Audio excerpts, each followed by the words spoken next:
Good morning, students. Let us start. First of all, I am going to solve some problem based on concept of Bronsted acid and bases. The first question is, what will be the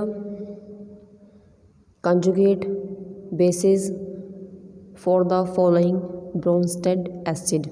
हमारे पास acid given है. We have to find out their conjugate bases. As we know, the conjugate acid and bases, they differ only by a proton. It means by adding a proton or by removing a proton, we can obtain the respective conjugate bases or acid. As acid is that substance which undergo loss of proton, and base is that substance which accept that proton. Therefore, the first part is HF, second part is H2SO4, and third is HCO3 negative. Now we have to write their conjugate bases. It means these spaces given to us are Bronsted acid. Therefore, as we know, Bronsted acid undergo loss of proton. It means we have to remove H positive from this acid. So first of all, in case of HF, by loss of this hydrogen, the Bronsted base comes out to be F negative. In case of H2SO4, by loss of one hydrogen, the Bronsted base comes out to be HSO4 1 negative.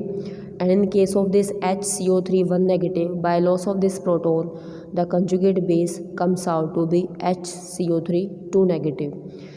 It means जितने भी हम यहाँ से H को loss करेंगे, as a number of protons removed from the Bronsted acid, equal number of negative charge will be shown on the respective Bronsted bases. Clear? Now the next question is, write the conjugate acid. This question is just reverse of this first question. Now we have to write the conjugate acid from the given Bronsted bases. The Bronsted bases given to us are NH2 negative, second is NH3, and third is HCOO negative. So all these spaces given to us will act as Bronsted bases. Now we know that Bronsted bases are those spaces which have tendency to accept a proton. It means in spaces के अंदर अब की बार हमें किसको add करना है? H positive. अगर किसी स्पेसिस के ऊपर नेगेटिव चार्ज है, by addition of H positive the species will become neutral in nature. It will acquire no negative charge.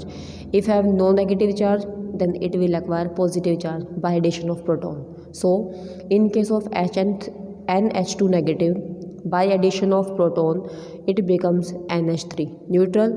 This NH3 by addition of proton will becomes NH4 positive. This is named as ammonium ion, and this HCOO negative will becomes HCOOH.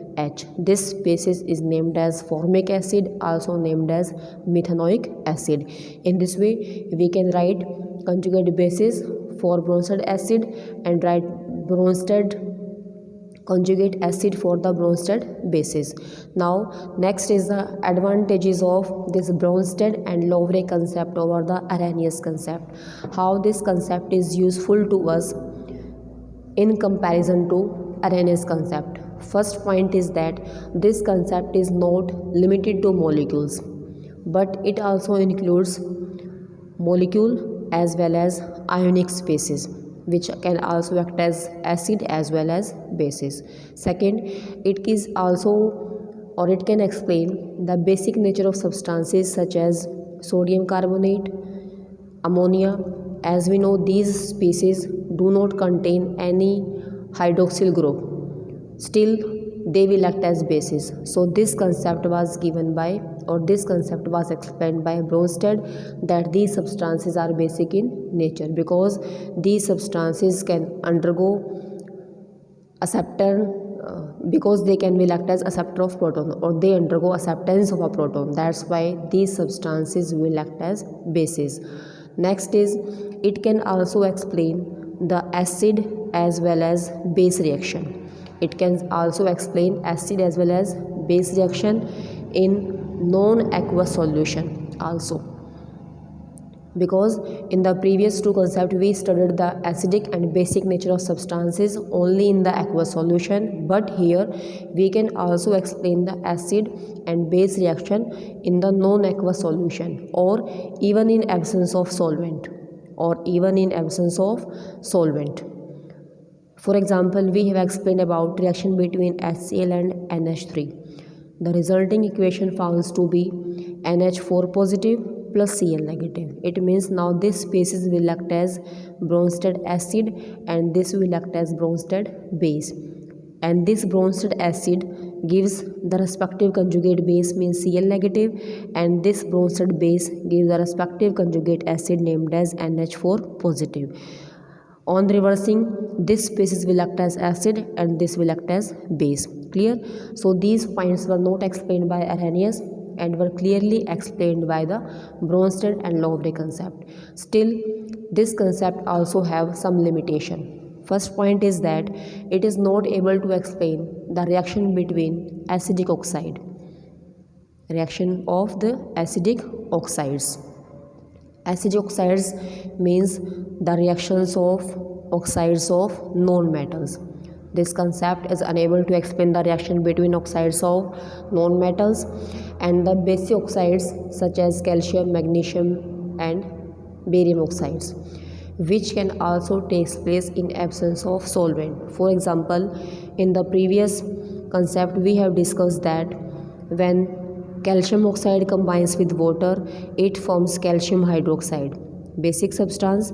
When CO2 combines with water, it forms H2CO3, acidic substance. That's why these species are acidic or basic. This is acidic and this is basic. But it cannot explain the reaction between these oxides such as calcium oxide and sulfur trioxide. This is the metal oxide and this is the non-metal oxide. It means this substance is a base and this substance is acid. So resulting in formation of neutral reaction, resulting in formation of CaSO4. So such type of reaction also takes place.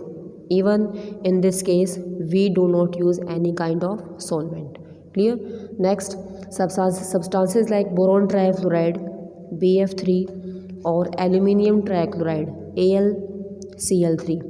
These substances do not contain any hydrogen atom.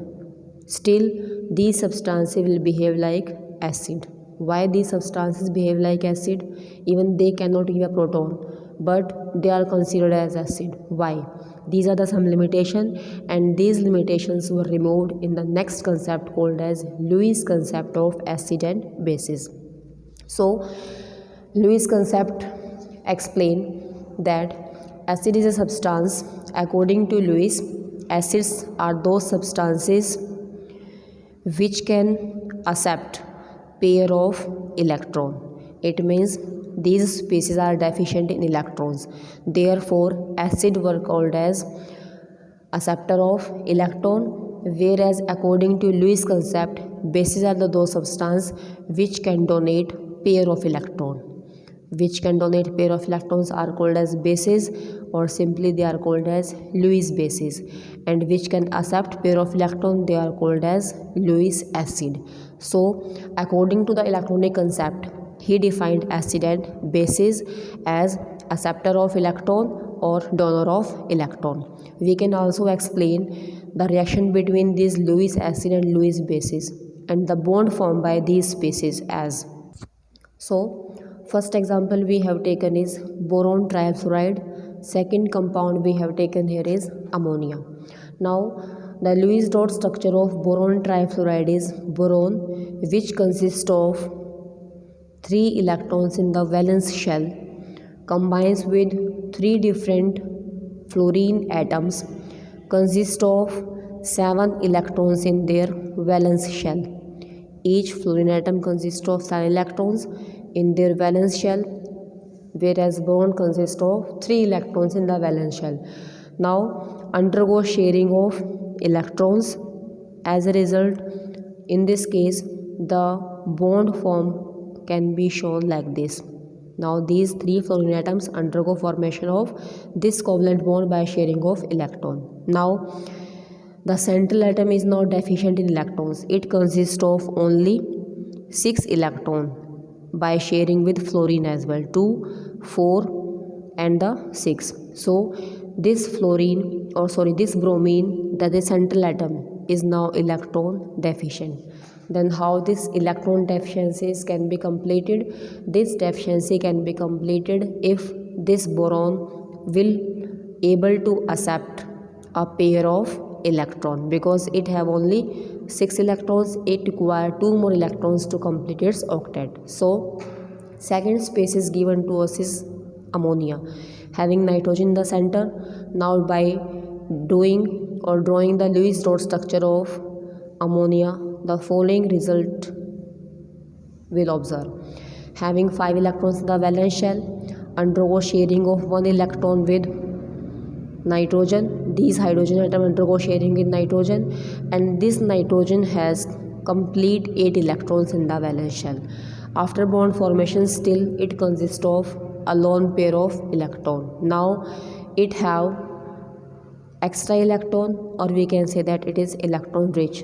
That's why this nitrogen now able to donate the electron pair. Now it is able to donate the electron pair. Now it doesn't have no electron, whereas this nitrogen of ammonia will consist of 2 lone pair. Now this nitrogen gives its electron to boron.